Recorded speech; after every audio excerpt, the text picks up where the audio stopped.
Olá, sejam bem-vindos a mais um bate-papo em Libras. A nossa convidada de hoje é especialista na pesquisa do papel do tradutor, intérprete surdo e em tradução e interpretação. É a professora doutora Ana Regina Campelo. Tudo bem? Tudo bem. Seja muito bem-vinda. Obrigada. Podemos dizer que o tradutor já é bilíngue? Sim. Na prática, o profissional tradutor-intérprete é.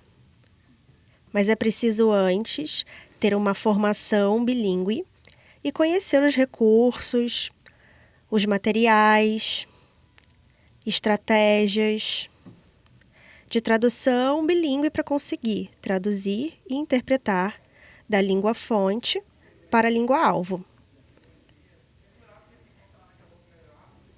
É preciso ser bilíngue, porque se for monolíngue, não tem como traduzir e interpretar a língua.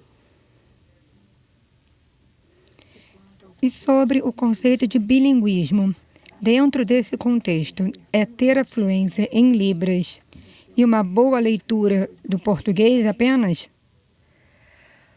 O conceito de bilíngue refere-se a pessoa saber ou ter aquisição de duas línguas. Ela pode ser bilíngue, trilíngue, quadrilíngue, ter conhecimento de várias línguas.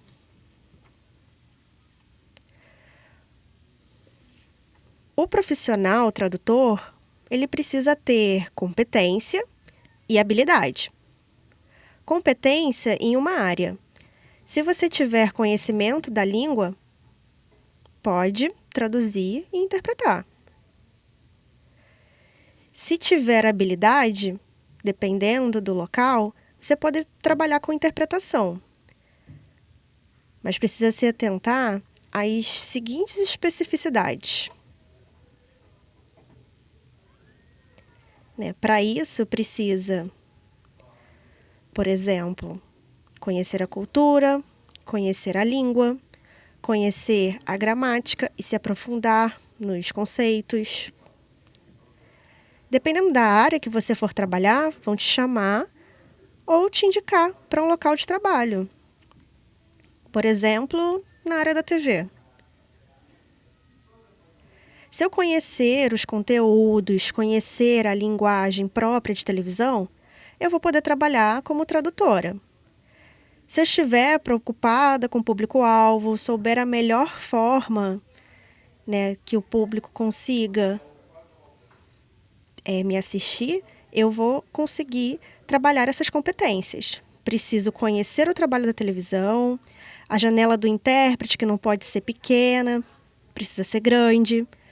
Preciso saber que tem figurinos específicos, com cores neutras, saber que vai ter versão voz, legenda, audiodescrição. Isso tudo é competência. Também é necessário ter habilidade e conhecimento da cultura. Se na linguagem da TV for difícil a compreensão para os telespectadores, é preciso ter habilidade para passar a mensagem e o conteúdo dentro da estrutura do meu público-alvo, e não simplificar ou omitir informação. Para que seja possível que eles compreendam o conteúdo. Maravilha. Em sua tese de doutorado, você fala sobre os tipos de tradução intermodal e intersemiótica. O que significam esses conceitos? Isso. A minha tese, ela tem foco na área de educação. E também eu me aprofundo na área de tradução e interpretação. Atualmente, eu estou focando no papel de tradutor e intérprete e entendo como uma responsabilidade de entender como o surdo pensa. Entendo como ele pensa e assim podemos assumir o papel de tradutor e intérprete. Ou seja, não adianta fazer uma tradução literal, palavra por palavra.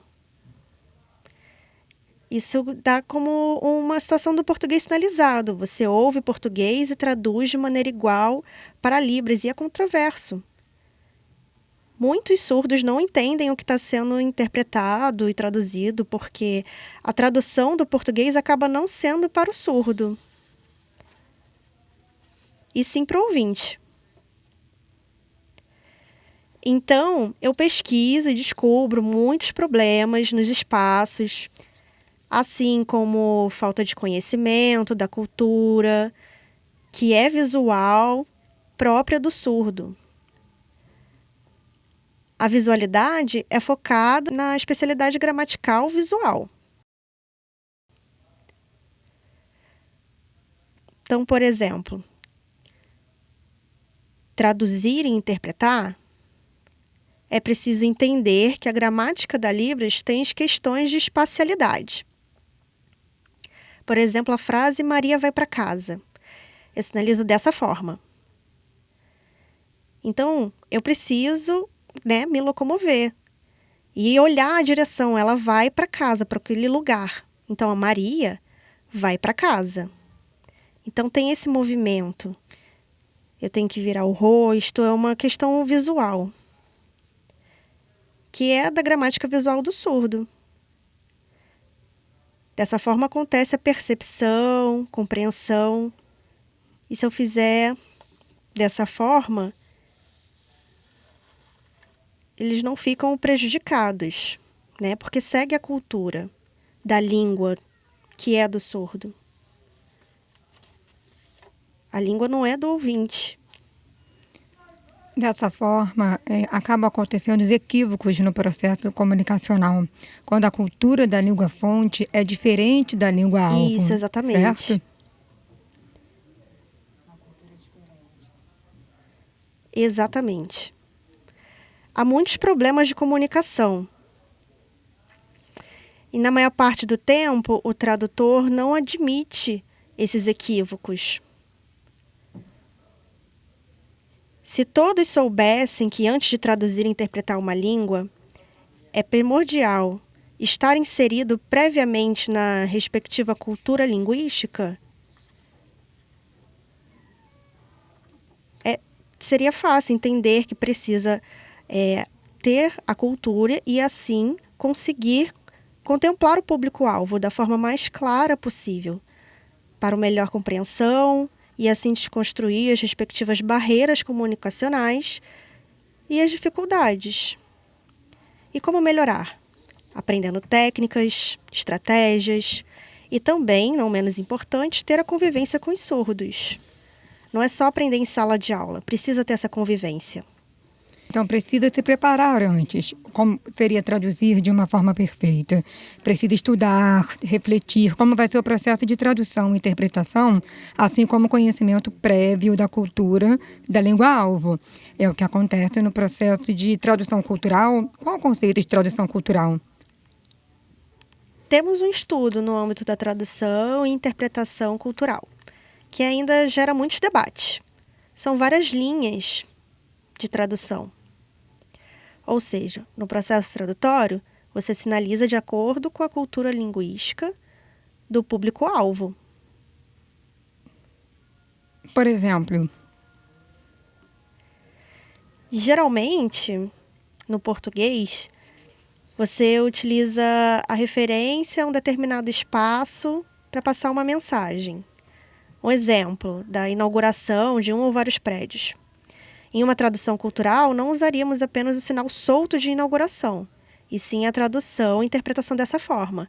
Vários prédios antigos, mudança, construir, prédios novos e depois o conceito de inauguração. Isso é tradução cultural. A cultura da língua-alvo precisa estar atrelada à informação do que está sendo passada pelo tradutor. E esse é o desafio e responsabilidade do tradutor cultural, pois a maioria dos surdos tem acesso à informação prejudicado, visto que 95% deles vem de família ouvinte, não há comunicação dentro de casa. Então, como os surdos vão ter acesso a essas informações? Por isso que precisa ter essa estrutura.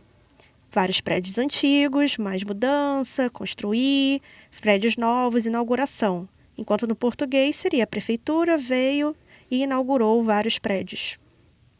São estruturas diferentes. Estruturas diferentes.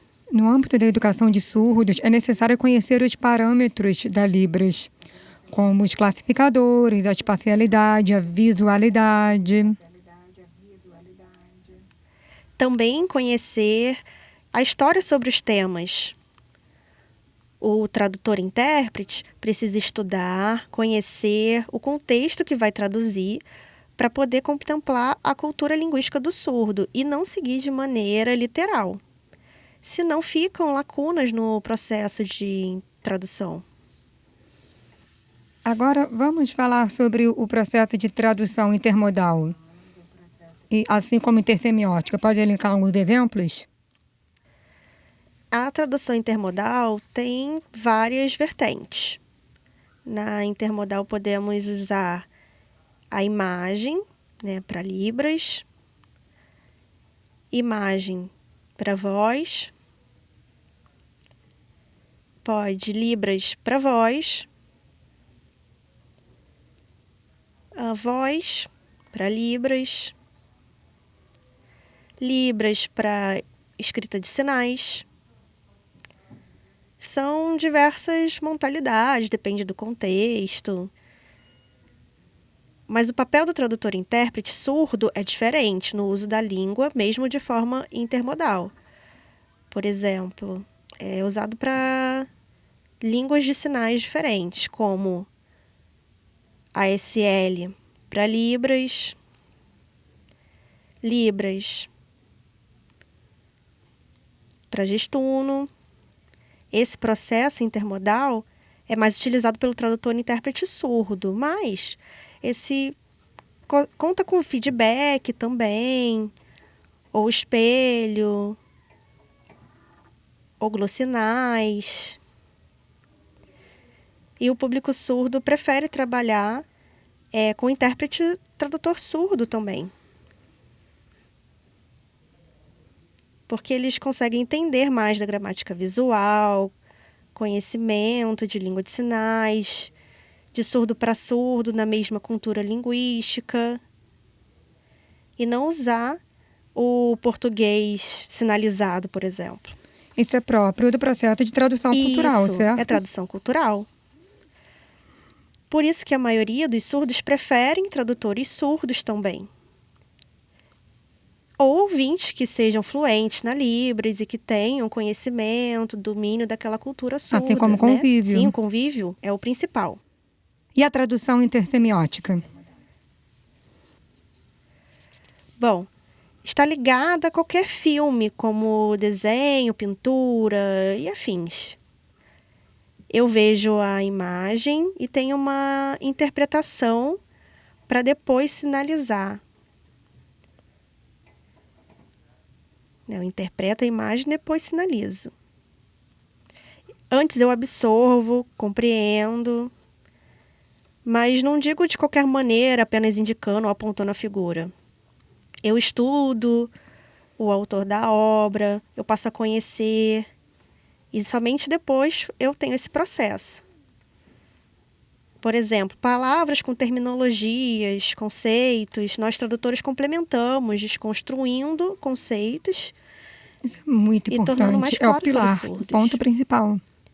Porque muitos surdos não conhecem o conceito ou o significado por falta de informação da família, falta de comunicação com os amigos.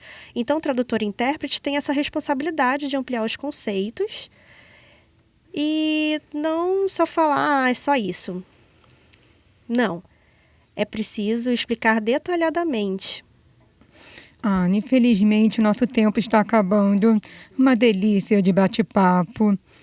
Muito obrigada por estar aqui conosco, explicando conceitos de forma minuciosa, principalmente sobre o papel do tradutor surdo e também como acontece de fato a tradução cultural. Muito obrigada. Obrigada. Gostaram? Ana Regina nos deu uma aula. Aprendemos bem sobre a importância de se preparar bem para fazer de fato uma tradução cultural. Até breve nos próximos bate-papos em Libras.